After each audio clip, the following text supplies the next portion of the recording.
এই তরকারিটা এভাবে রান্না করলে যে এত বেশি মজা হবে তা কিন্তু আগে বুঝিনি। রান্না করার পর তো এর স্বাদে আর ফ্লেভারে আমি একদম অভিভূত। খুবই মজার আর এত ফ্লেভারফুল হয় এই তরকারিটা যে একবার খেলে বারবারই বানাতে ইচ্ছা করবে। লোভনীয় স্বাদের ভিন্ন রকম এই রেসিপিটি আশা করছি আপনাদের ভালো লাগবে। চলুন তাহলে রেসিপিটি শুরু করে ফেলি। রেসিপির শুরুতেই এখানে আমি 1/2 কাপ তেল দিয়ে দিয়েছি। আর এখানে আমি সর্ষের তেলটা আগে থেকে গরম করে নিয়েছিলাম, মানে তেলটা আগে থেকে গরম করে সেই গরম তেলটা আমি দিয়ে দিলাম। দিয়ে দিয়েছি তেজপাতা, দারুচিনি, এলাচি, লং। এখানে আমি দিয়ে দিচ্ছি 3টা মিডিয়াম সাইজের পেঁয়াজ কুচি, শুকনো মরিচ কয়েকটা এভাবে মাঝখান থেকে ভেঙে দিয়ে দিচ্ছি। সাথে দিয়ে দিব 3-4টা কাঁচা মরিচ, 2টো টমেটো কুচি দিয়ে দিলাম। দিয়ে দিচ্ছি 1 টেবিল স্পুন আদা বাটা এবং 1 টেবিল স্পুন রসুন বাটা। 1 টেবিল স্পুন দিয়ে দিচ্ছি মরিচের গুঁড়া, 1/2 টেবিল স্পুন দিচ্ছি কাশ্মীরি মরিচের গুঁড়া, 1/2 টেবিল স্পুন দিচ্ছি হলুদের গুঁড়া, 1/2 টেবিল স্পুন ধনিয়ার গুঁড়া, 1/2 টেবিল স্পুন জিরার গুঁড়া, 1 টিস্পুন গরম মশলার গুঁড়া এবং 1 টিস্পুন কালো গোলমরিচের গুঁড়া। পরিমাণ মতো লবণ দিয়ে দিলাম, আরও দিয়ে দিচ্ছি ধনেপাতা কুচি। এখন এই সব কিছুকে মাখিয়ে নিচ্ছি। আপনারা চেষ্টা করবেন গোলমরিচের গুঁড়াটা দিতে, এতে করে মাংসটা খুব তাড়াতাড়ি সেদ্ধ হবে। মশলাটাকে ভালোভাবে পেঁয়াজের সাথে এভাবে মাখিয়ে নিচ্ছি। এই কাজটা হাত দিয়ে করলেই ভালো হয়, এতে করে সুন্দরভাবে মাখানো হয়। ভালোভাবে মাখানো হয়ে গেলে দেখুন আমি সবকিছু সমান করে দিচ্ছি। এরপর আমি নিয়ে নিচ্ছি এখানে 1 কেজি গরুর মাংস। আজকে আমি গরুর মাংসটা দিয়ে এই রেসিপিটি করছি। আপনারা চাইলে খাসির মাংস কিংবা ভেড়ার মাংস দিয়েও কিন্তু এই সমান রেসিপিটাই করতে পারেন। মাংসটা ধুয়ে এবার এই মশলাটার সাথে আমি মাংসটাকেও ভালোভাবে হাত দিয়ে মিশিয়ে নিচ্ছি। আর মাংস মাখানোর এই কাজটা যত ভালো হবে, মাংসের তরকারির স্বাদটাও কিন্তু তত বেশি ভালো হবে।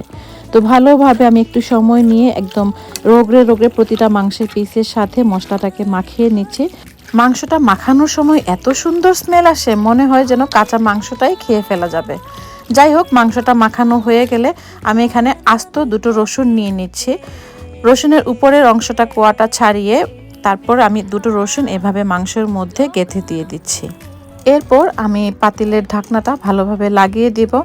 ঢাকনাটা লাগিয়ে এভাবে আটা বা ময়দা দিয়ে এরকম রুটি বেলার যে খামির আমরা বানাই সেরকম খামির বানিয়ে নিয়েছি। সেই খামিরটা দিয়ে ঢাকনাটাকে পাতিলের সাথে ভালোভাবে সিল করে নিচ্ছি। ঠিক যেভাবে আমরা বিরিয়ানি রান্না করার সময় বিরিয়ানির দমে দিলে সিল করি, ঠিক একইভাবে ঢাকনাটা চারপাশ থেকে এভাবে খামিরটা দিয়ে সিল করে নিচ্ছি, যেন ভেতর থেকে কোনো ভাপ বা বাষ্প বের না হয়। ঢাকনাতে যদি কোনো ছিদ্র থাকে সেই ছিদ্রটাও কিন্তু এই খামিরটা দিয়ে বন্ধ করে নেবেন। আমিও কিন্তু দেখুন ঢাকনার মধ্যে ছিদ্র একটা ছিল, সেটা বন্ধ করে দিচ্ছি। এরপর চুলার আগুনটা জ্বালিয়ে মাংসটাকে রান্না হতে দেব। চুলার আঁচ আমরা মিডিয়াম হাই ফ্লেমে রাখবো, খুব বেশি হাইয়ে না, মিডিয়াম হাই ফ্লেমে রেখে 50 মিনিট থেকে 1 ঘন্টার মধ্যেই কিন্তু তরকারিটা হয়ে যাবে। তবে মাঝে মাঝেই কিন্তু এভাবে পাতিলের 2 সাইড ধরে নেড়ে দিতে হবে। দেখুন আমি একটু পর পর কিন্তু পাতিলটা ধরে এভাবে ভেতরটার মাংস যেন উলট পালট হয় এভাবে নাড়িয়ে নিচ্ছি। আমি বেশ কয়েকবারই কিন্তু এভাবে হাতলটা ধরে মাংসটাকে নেড়ে দিয়েছি। প্রায় 1 ঘন্টা পর আমার মাংসের তরকারিটা হয়ে গিয়েছে। তখন আমি চুলার আঁচটা বন্ধ করে দিয়েছি। চুলার আঁচ বন্ধ করে আমি প্রায় 5 থেকে 10 মিনিট অপেক্ষা করার পর সাইডের এই যে আটার বা ময়দার খামিরটা লাগিয়েছিলাম সেগুলো ছাড়িয়ে নিচ্ছি। এরপর আপনারা কিন্তু খুবই সাবধানে ঢাকনাটা খুলে নেবেন। আমি আস্তে করে ঢাকনাটা খুলে নিচ্ছি, যেহেতু ভেতরে একদম বাষ্প একটুও বের হতে পারেনি, তাই হঠাৎ করে হাতে লেগে যেতে পারে বাষ্প, তাই কেয়ারফুলি ঢাকনাটা আস্তে আস্তে এভাবে খুলে নিতে হবে। আর ঢাকনা খোলার সাথে সাথে এত সুন্দর ফ্লেভার আসছিল এই তরকারিটা থেকে। আর তরকারির কালারটা দেখুন কত সুন্দর হয়েছে, বোঝাই যাচ্ছে না যে এই তরকারিতে একটা নাড়াও দেওয়া হয়নি। কত সুন্দর করে মাংসগুলো সেদ্ধ হয়েছে। মাংসটা এত সফট আর নরম হয়েছে, আর ফ্লেভারের কথা কি আর বলবো। আপনারা কিন্তু অবশ্যই এভাবে একবার মাংসটা রান্না করে দেখবেন। দেখুন মাংসটা কতটুকু নরম হয়েছে, খুবই নরম এবং তুলতুলে হয়েছে মাংসটার। এত সুন্দর ফ্লেভার আসছিল মাংসটা থেকে, আমার তো মনে হচ্ছিল পুরো পাতিলি মনে হয় আমি খেয়ে ফেলবো। সাদা ভাত, পোলাও কিংবা রুটি পরোটার সাথে খেতে কিন্তু এই মাংসটা অসাধারণ লাগে। একবারের জন্য হলেও আপনারা এই রেসিপিটি ট্রাই করবেন।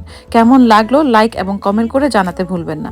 ভালো লাগলে অবশ্যই শেয়ার করবেন। ইনশাল্লাহ দেখা হবে পরবর্তীতে এরকমই কোনো একটা রেসিপি নিয়ে। সেই পর্যন্ত সবাই ভালো থাকবেন, সুস্থ থাকবেন। আল্লাহ হাফেজ।